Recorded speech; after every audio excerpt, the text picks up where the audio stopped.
Benjamin Nathaniel Reddick II here, the Violence Conductor. Just want to do a quick review on Black Panther. Now, I've seen this movie twice. I'm probably going to watch it a third time. Picked up a lot of extra things the second time. Felt like I should maybe weigh in on that, just so you know, I'm rocking, well, you can see what it is. But under this, I got my Septicot shirt because I also work with a group that does African warrior arts out in Austin, Texas. So I know a little bit about what I'm talking about. We'll get right into it. As far as the plot line is concerned, I love Black Panther. The reason I like Black Panther and give it a 5 out of 5 on the plot and the story, well, 4 out of 5 plot on the story, is because this particular story, it's not super original, to be honest with you. People talk about comparing it to The Lion King, whatever. There aren't too many stories that are original. Sometimes a twist is original, but the stories don't really, you only got so many heroic stories you're going to be able to tell. That's just what it is. So you got to get over that. Was it a very well done story? Yeah, I really enjoyed it. Was everybody delivering on the acting? Absolutely. It was funny. It was serious, a little political, maybe a little too political for some. I didn't have a problem with it. It's not like it was super far left or super far right. It was very reasonable arguments that were made inside of the show. Clearly, you can see that T'Challa was supposed to basically be the Martin Luther King version. Well, if Martin Luther King was still willing to put hands on you and kill a dude or two. And you could obviously tell that Michael Jordan's character was more like the Malcolm X, more militant or whatever. There's been a lot of debate over whether or not Killmonger was actually a villain. Well, that dude was a villain. He was killing women. He choked somebody's grandma out. He burned all the plants and then give it to everybody. So he had ultimate power. He's not really a good dude. A good villain can have excellent reasons for why they do what they do. I think a great villain does. I love Loki from Thor, and I think that those are two that they're like running neck and neck on greatest villain. I love any scene Loki was in, I thought was dope. But Michael B was killing it. I liked how direct the focus he was, like anything where they got soldiers in it, well, you know what it is. So I really, really enjoyed the aspect. I really like the fact that he actually had motivation. Now, I don't know how much foreign film you guys watch, but I watch a lot of foreign movies. I got to read subtitles, and I watch a lot of anime. And normally, you don't have a villain who's just a bad guy for zero reason. Normally, the second act somewhere, you see that the villain normally has possibly very legitimate reasons for what they're doing. If you go back and watch movies like Old Boy, you'll see that the villain, he was a bad guy, but there was very strong reasons for why he was doing what he was doing. If you watch things like Game of Thrones and you enjoy that stuff, the reason you like it is because most of the characters are compelling. Good, bad, or whatever, most of them have a motivation. And so you can empathize with them to some extent. I think that's how you should make villains. If you get a choice, the villain should be dimensional like that. So kudos for that. I did see some of the background work that Coogler did on the project, and if you watch the amount of detail that this director took in putting this project together, I shoot things I've never spent that much attention. Like when he talks about Lupita and I forget how to say her name all the time, but Michonne Okoye. When you see, I think it's like Denai Guerrero, I can't say it right. But when you see them walking in with T'Challa, you notice that it's red, black, green. That's the Pan-African flag. Like there's a lot of symbolism. There's a lot of attention to detail in the things that they're doing in the project, and that's amazing. Even if you don't consciously take that stuff into your mind, you feel it. And I loved it. I loved all of that stuff. And I'm black, so like I don't get to see black people on horses. And if you look at my shirt right here, my Septicot shirt right here, you notice. Because most people, I think, miss this part. You saw black people on horses. Like, we ride horses. In Africa, they have horses. Know what I mean? Like, boom. Know what I mean? We get it in. So, I loved all that stuff. I loved the plot. I thought the story was good. I did feel like Michael was a little bit preachy on sometimes. Like, he was monologuing a little bit too hard. But that just has to do with the way I like dialogue to be. I'm like a Soderbergh fan. I like things like...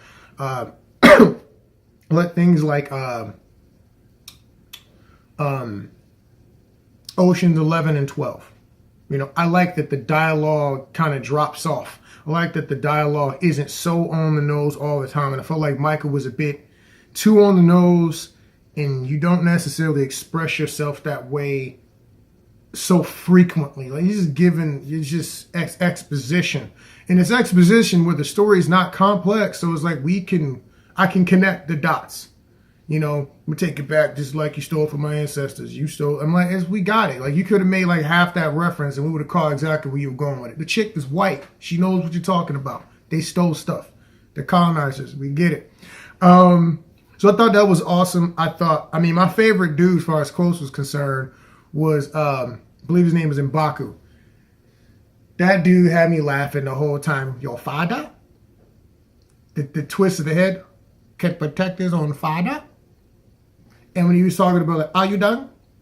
Are you done? Like, that dude was killing it the whole time. But honestly, my favorite character in the entire thing of watching them on screen do whatever was Okoye. Okoye was a champion, a general, and I don't want to spoil the movie, even though you should have seen it by now. If you ain't seen it by now, you tripping. But at the end of the movie, she has a moment where she could choose like love or duty. And like a true hero, which is why I don't like Superman a lot of times, in the old movies, it seems like they more concerned about the chick or the dude than like the mission to saving lives. That's not Okoye, B. Okoye is not having that. So let's get on to the stunts. People were getting yanked and tossed all over the place from the first scene. You saw they were getting it in. T'Challa was throwing people left and right. So that gave people a lot of opportunities to flip and get yanked and thrown out of frames. Love all that stuff. And in a Marvel movie, people got to get yanked. People got to get thrown up awkward. There was some moves. He hit a dude. Dude did like a triple axel somersault. I'm like, that's not how you fall when you get hit by that. But the truth of the matter is that I just didn't care because the majesty of the film was so strong. I'm just going to put it out there like that. I loved it. I loved the fact that Lupita and Okoye were doing a lot of their own fighting. You know, they were doing a lot that wasn't stunt doubles a lot of times. It was them going through the movements in the background block. My favorite scene for stunts, etc., would have probably been the casino room. There was a lot going on there. There's a lot of interesting camera maneuvers and longer takes. It was fantastic. So the stunts are really, really good. I mean, you got full-scale war battles going on inside of an origin movie. This is, to me, the strongest origin movie, right? I know technically you saw him in Civil War, but this is the strongest origin, number one of a series, trilogy, whatever it's going to be, that I've seen thus far. I love that. They went in. And I love the fact, I love all the ramifications socially behind all that stuff too. Moving on. So the stunts was dope. Now my favorite part, these hands. Now, I loved it. I do feel like I don't believe watching T'Challa and M'Baku fight that T'Challa was the number one fighter in the country, in Africa maybe, or even in that village, that area they got, a country of Wakanda. And I don't believe that M'Baku was number two. M'Baku was a big dude, and T'Challa was skilled enough to take him out.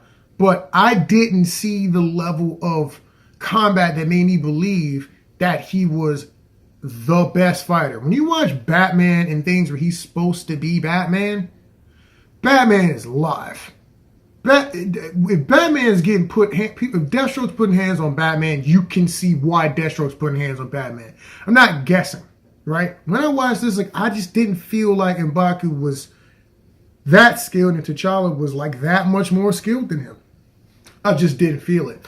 But the fight was okay. I felt like the first fight could have been a little rougher. My favorite person to watch fighting the entire project was still Okoye. Okoye was a strong woman, and I want to point something out here that I didn't get to mention earlier.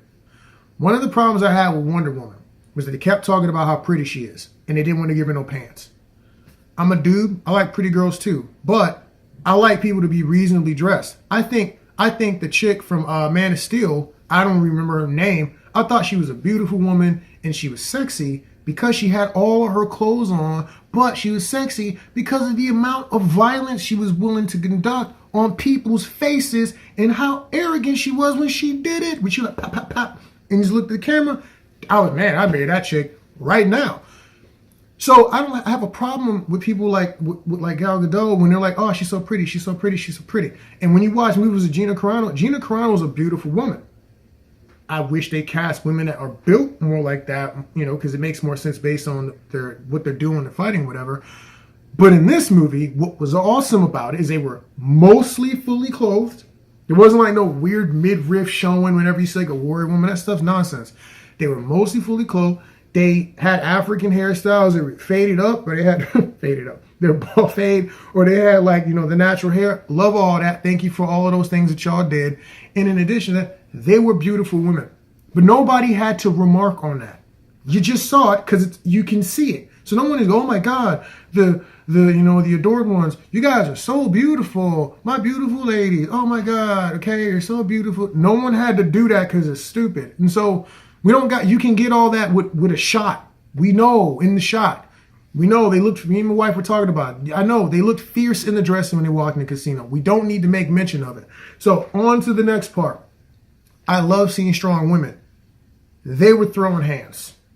They were throwing hands. Lupita was disarming and freaking people and doing the thing. And Okoye was live with that spear. Normally people do a lot of flailing and flare with the spear. I'm like, this is stupid and has nothing to do with combat.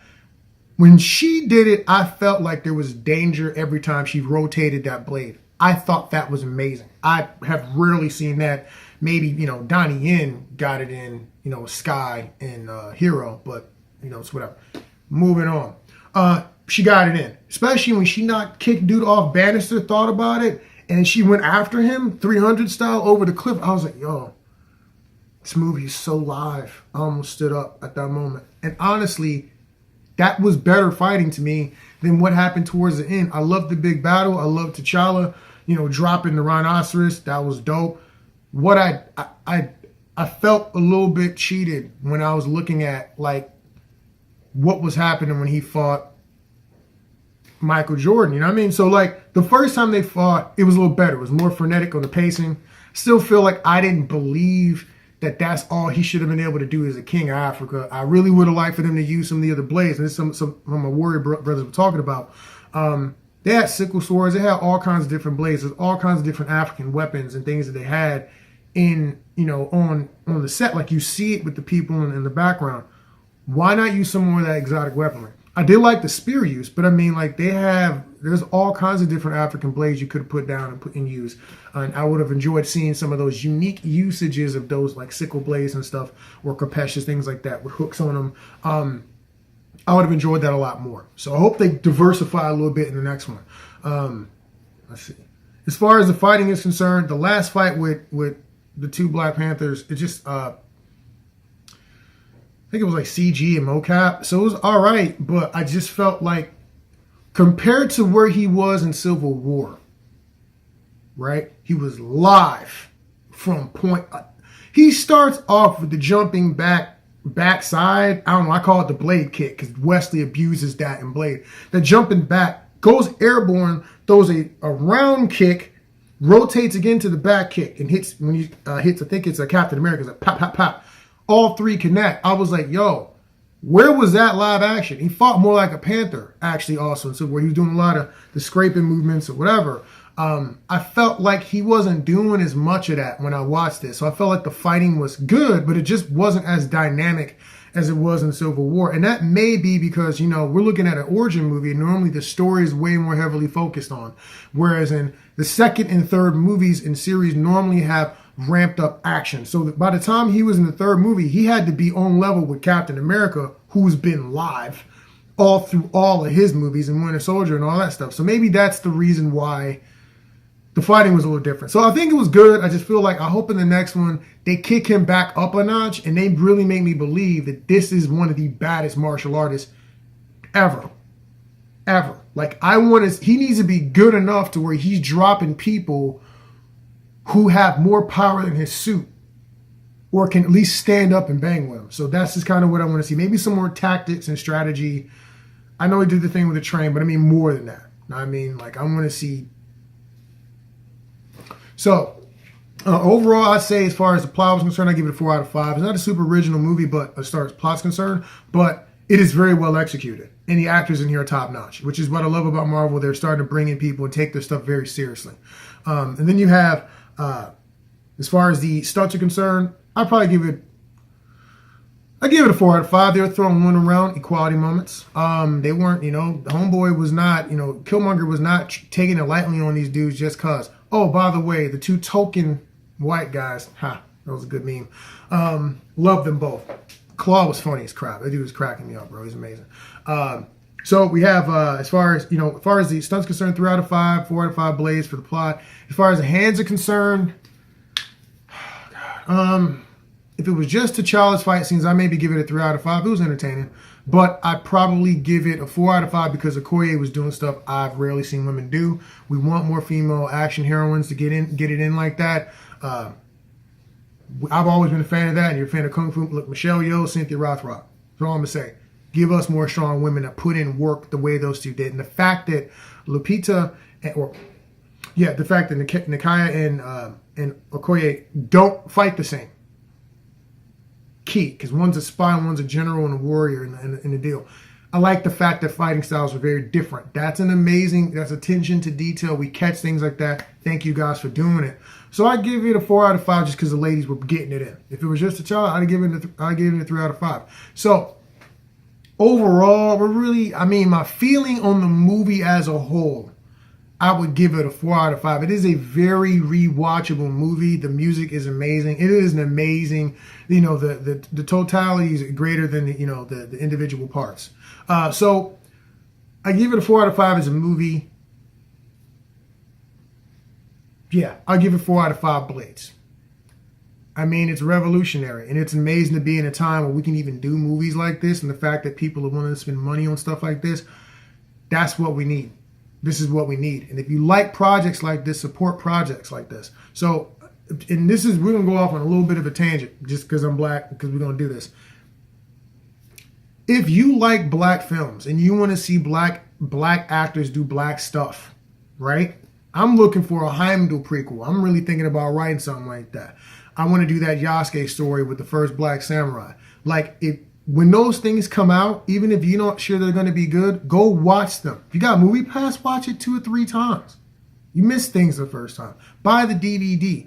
If we don't use money to support these projects that we like, then we don't really like them all that much. And I'm personally I'm not about a whole lot of conversations. So I don't want to hear people talk about we don't got enough positive representation of black people and we don't got enough movies with a let us star stuff if we don't go watch the movies when they come out, man. There's all things like Birth of a Nation and Marshall and stuff like that. We don't watch these movies. We don't get to complain about the fact that they don't make more movies like the movies we say we want but don't watch. I'm just saying. So I went to go watch Proud Mary. I watch a whole lot of movies with female leads that are, especially when it's action stuff. I watch Annihilation. I watch movies like Arrival. I try to support ladies. I definitely try to support ethnic movies that are action oriented because I want more of those. One, I'm selfish. I'm a black stuntman. If you got movies like that, I can be in them. But just on the side note, I like seeing my people work, man. And if we don't have movies with black people in it, who am I doubling? Who are my brothers doubling? You know what I mean? There ain't no black leads, ain't no black action stars. Who we doubling? How are we gonna get up there? We prove to them that we're not willing to pay money to watch movies. Stop running your mouth. Make moves, money moves, shmoney moves. So, for the record, I was doing this Violence Conductor pose way before this movie came out. But at the same time, hashtag Wakanda. I'm Benjamin Nathaniel Reddick II. I'm the Violence Conductor. Stay tuned. We got some real cool stuff coming up. I just got back to California. I've been in Texas shooting a movie, just doing some acting. I shot another movie while I was there, and I shot some more parts of my Wu Ping movie while I was there. So I just got back, so I've been gone. I apologize, but there's more content on the way. I got a lot of stuff planned out here with my family here in LA with the Iron Water Stunt Team, the homeboys over at Fonco Studios. We're going to have a good time. So stay tuned. I'll let you.